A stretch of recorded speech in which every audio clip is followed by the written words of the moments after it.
morning, Lacamas Leopards. Mrs. Mueller here with your morning message for the week of February 13th. We are halfway through the month of February, and this means we're halfway through our month with the character trait of kindness. Now, last week I gave you each a kindness color crayon, and on that color, it had a fun name that helped connect us back to kindness. I encouraged your class to create your own kindness poster. Gave you some letters that spelled out kindness so that you could use your crayon's color. And this week, I'm going to come around and take a photo of all of our classes with your kindness poster to keep encouraging that at Lacamas, we are kind. Those could be random acts of kindness like, hey, I saw something on the ground, I'm going to pick it up. Or, hey, you're coming to the door, let me hold that door for you. Or smiling at people. Or intentional acts of kindness that you plan for, you prepare for how to be kind. Now, this last week, it came to my attention that we're having some issues we need to discuss as a whole community. This revolves around our actions and kindness. But what I want you to do at your class is help me. I want you to help me think through and brainstorm. It came to my attention, and I've been noticing that there are several situations where, as a whole community, we're not all holding to our behavior expectations.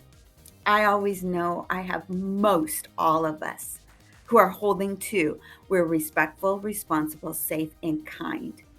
But we have a few who are slipping, or they're getting a little looser with how we act and how we treat. I'm going to bring up a couple scenarios, but I want your class to help me and think through maybe other scenarios, kind of areas that you can think of. One of them is during our lunchroom. When we have a lunch manager, sometimes that's me, sometimes it's Miss Nancy, might be Mr. Mello or Mr. Lustig, whoever is helping to manage that lunchroom. Anytime they go up to speak, that means we go to voice volume 1. Voice volume 1 is no talking. Well, we're having some issues with that. Some kids continue to talk. Is that showing respect? Is that truly being kind to the person who's trying to get attention, to give some directions? So we need your help. Here's a second area, out on the recess on the playground. We have, especially it happens whether you're playing a field sport or a court sport, kids who are not using kind words or who are getting too physical. Is that being responsible for your own body and your own actions? Is that showing safety when we're pushing or we're using words that are not appropriate for here at school? So we need to be thinking about that area. And the last one, we have teachers all over this building, not just your classroom teacher. You get to spend the most time with the teacher in your classroom. But you have teachers that are in all other areas of this building, whether that's music, library, PE, your playground. Those are all teachers. Whether it is a teacher who pulls you out in a small group or one-on-one, or even at lunch, because we are committed as the adults in your life to help you learn and grow to be respectful, responsible, safe, and kind, and that you are a learner. So we are having times where when you're visiting maybe a PE space, you're not giving the same respect and attention as you might within your class space. I kind of get it.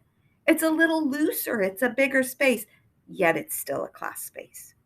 Same as library and music and when we're out on recess. So, these behavior expectations, I want you to think of some of those scenarios and think back through, what does it look like to be like a leopard? Respectful, responsible, safe, and kind. And especially when you're needing to give your attention so that learning can keep going on. How we're treating each other. Now, in life, there are what we call consequences. Consequences are both good and learning opportunities that might have something that doesn't feel as good for us, but is. Consequences, when I do the right thing on, say, in the lunchroom, when someone comes up and they say, "May I have your attention, please?" And you stop, you look, you're quiet, and you're listening. The consequence is you get to hear the learning, quickly go on. You're envisioned by your classmate and the person who is presenting up front as being somebody who is respectful. And your learning goes on. But a consequence, when you don't stop or respect the person who is up there, that is different. But there is a consequence. Now, oftentimes I've had to divide kids off tables. That's a consequence. Gives you time to practice.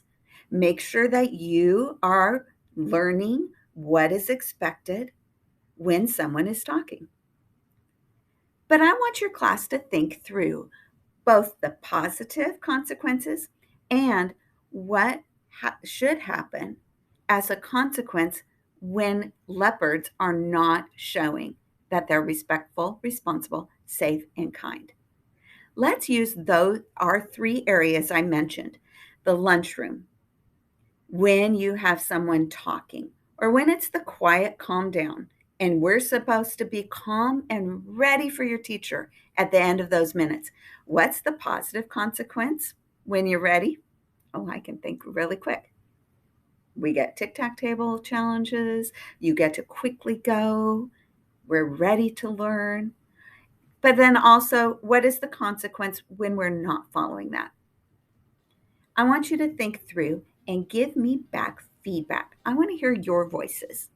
What do you think, as a leopard community, we should do? What are the positives? What are we going to do when kids make choices where they're not following what is expected?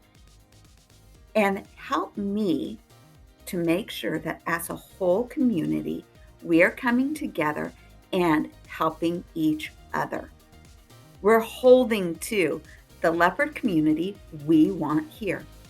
So take the lunchroom, take recess when kids are too physical or are using inappropriate words and language. And then last, what about our other class spaces that aren't your general classroom, but like when you go to music or library, PE, or you are pulled out for a small group? What are those positives?